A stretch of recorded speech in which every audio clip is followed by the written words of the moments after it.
Si Mayor. Hi! Ang lalabas kami ng kwarto namin! Ha?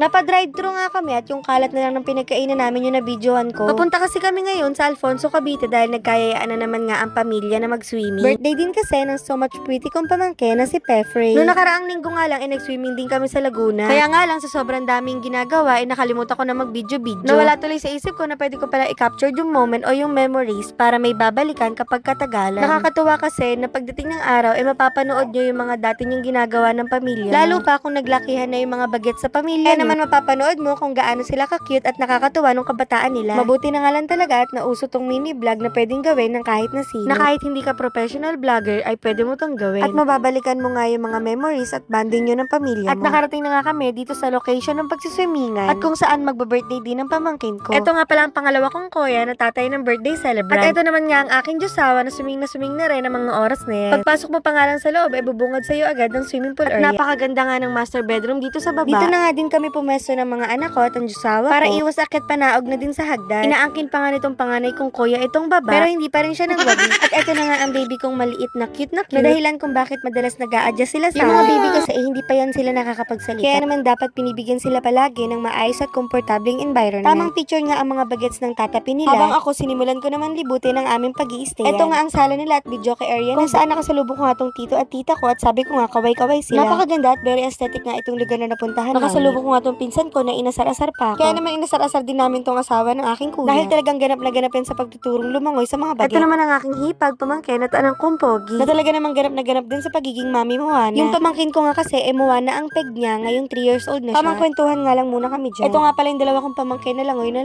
din. Habang nagkikwentuhan nga, inalagaan muna nitong kuya ko ang baby ko. Habang ako tamang video-video lang muna dito sa Gedli. At habang nilalaro-laro pa nga ang baby ko, inayos din namin ang mga gamit namin. Sinilip ko na nga din tong very aesthetic na CR na to dito sa kwarto. Upak at umaura-aura nga ako dyan sa salamin. At ito na nga ang aking cutie pamangkin na binubuksan na ang regalo ng kanyang uba. Very natuwa nga siya dyan pagkakita. Dahil eto nga pamangkin ko mahilig talaga siya sa mga dress. Nakita niya ako dito sa nabili kong aqua shoes para sa baby. Kahit hindi kami sa dagat magsiswimming, binili ko pa rin. At eto na nga, dinadamitan na namin ang aming birthday celebrant. Isa siyang Moana for today's video. Papa dance pa nga siya dyan sa tuwa. Kinakabit na din ang kanyang hair at talaga naman nagmumukha na siyang Moana. Kalong na nga nitong papa niya ang baby ko. At habang inaalagaan nga niya yung baby ko, akala niya binipicturean ko sila. Ang tagal tuloy niyang nakapost, sorry na agad.